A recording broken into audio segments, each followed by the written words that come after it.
আসসালামু আলাইকুম everyone, welcome back to my channel. আশা করছি আপনারা সবাই অনেক বেশি ভালো আছেন। আমি আলহামদুলিল্লাহ ভালো আছি।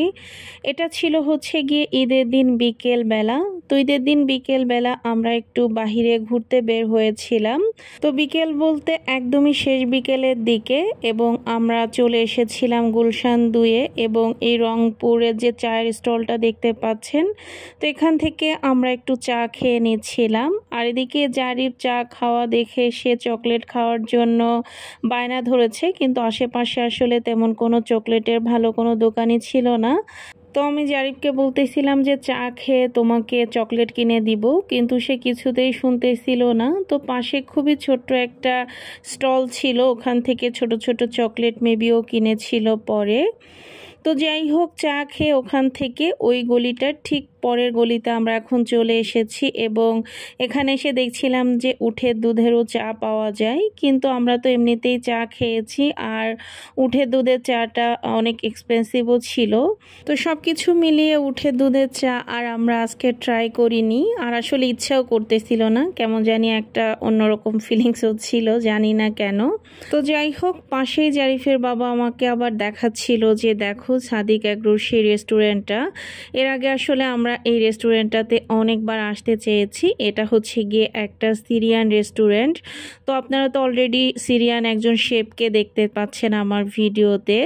তো ভিতরে আসার পরে এখানে লাড্ডু বিক্রি করছিল ওনারা। তো জারিফ ওখান থেকে একটা লাড্ডু নিয়েছে।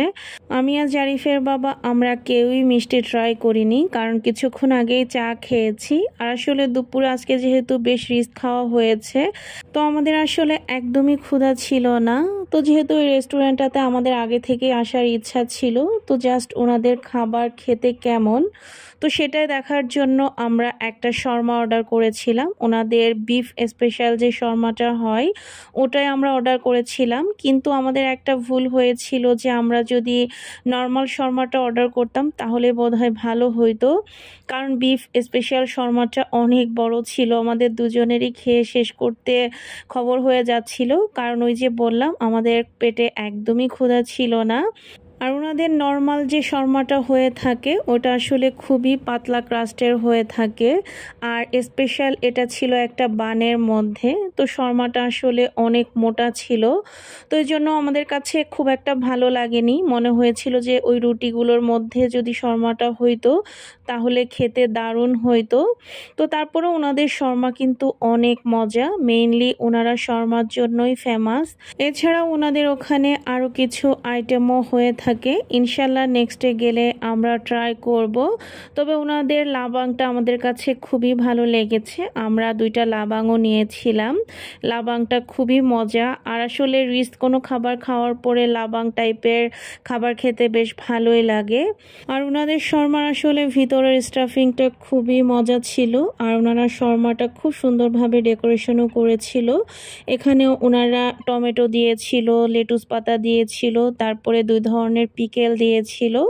তো সব কিছু মিলিয়ে বেশ ভালোই ছিল, খারাপ বলবো না, জাস্ট বানের কারণে আমাদের কাছে আসলে অতটা ভালো লাগেনি। নেক্সটে গেলে ইনশাল্লাহ নর্মাল যে শর্মাগুলো হয়ে থাকে সেটা ট্রাই করব।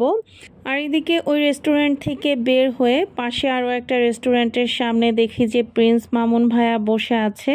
তো আমি একটু হালকা করে ভিডিও করার চেষ্টা করছিলাম, যদিও জারিফের বাবা আসলে এগুলো একদমই পছন্দ করে না, ও আমাকে অনেক রাগ করতেছিল, বলতেছিল যদি ভিডিওই করতে হয় তাহলে সামনে গিয়ে করো।